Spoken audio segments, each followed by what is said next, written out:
So for this debate, Andrew Yang has to make some big moves. This is possibly do or die. 7 candidates on stage. That means Andrew Yang will have a lot more time to speak and actually debate his counterparts. It's honestly the past month, 2 months, he's been polling at 3 to 4%. That number has not moved at all. And I know polling doesn't pick up everything, but you need 15% in the early primary states to get even one delegate. And the polls are off when it comes to candidates like Yang, who has a base of new voters and young voters, people that switch parties as well. But they are never off 15 points.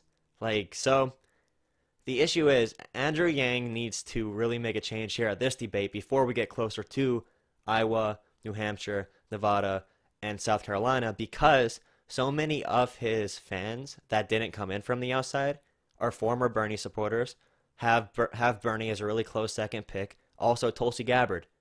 Tulsi Gabbard is their third pick. And then you have Yang fans who also like Biden, Warren. There's a whole assortment of Yang gang followers who would switch because they see that he cannot get delegates unless if he hits a certain mark. And if the polling doesn't match up, people will begin to fall off.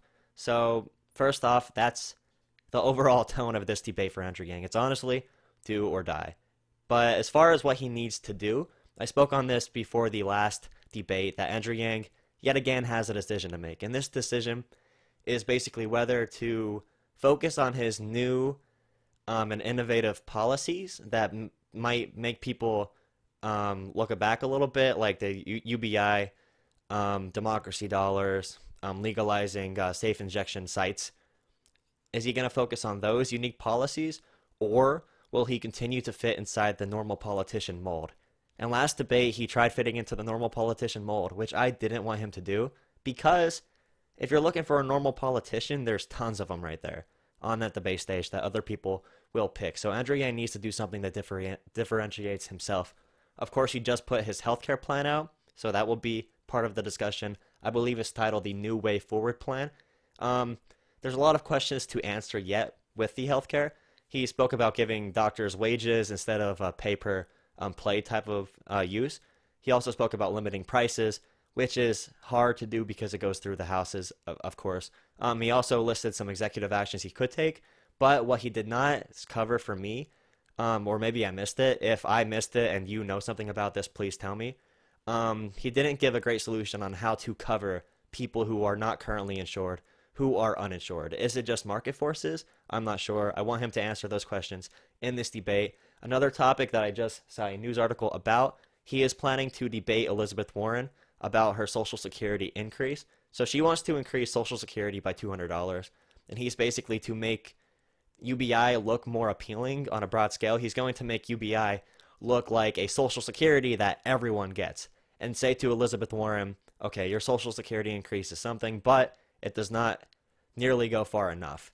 So those are two issues he really needs to expound upon. He's going to try to make UBI more mainstream. I think that's an interesting combination of what I just spoke about. Is he going to go normal?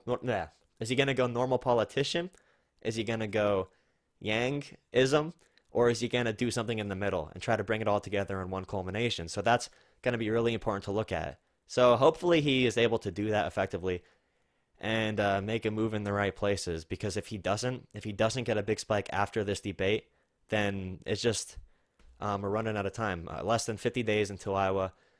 Before the debate, he had a rally with Childish Gambino, Donald Glover, very famous actor. So that might get him some appeal. But again, that's just the younger base. He needs to do something that brings in other people, and it's just so difficult because you have to understand.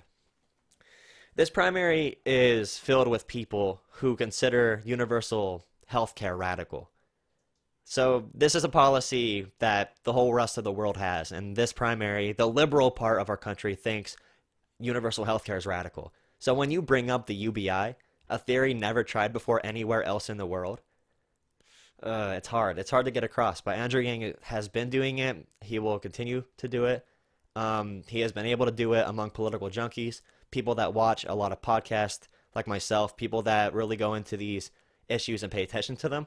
But most of political is casual. Most of politics is casual. Like most people coming into the process as the election ramps up will be casual people. Because people that truly care about this, that have been attentive since day one are looking more for a Sanders, a Yang, because they looked into the policies and realized, oh crap, we're getting screwed.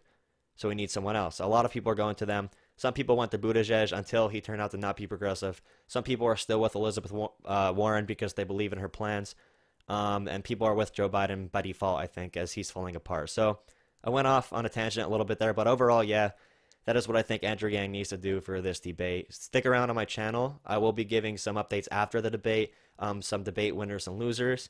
I'm going to give a reaction to how Andrew Yang performed, and also my other favorite candidate is Bernie Sanders. So if you like him as well, please stay by this channel, subscribe down below, like this video, and comment, because the more engagement this video gets, the more likely it is to get picked up by to get picked I can't say this seriously. To get picked up by the YouTube algorithm. Thank you for watching.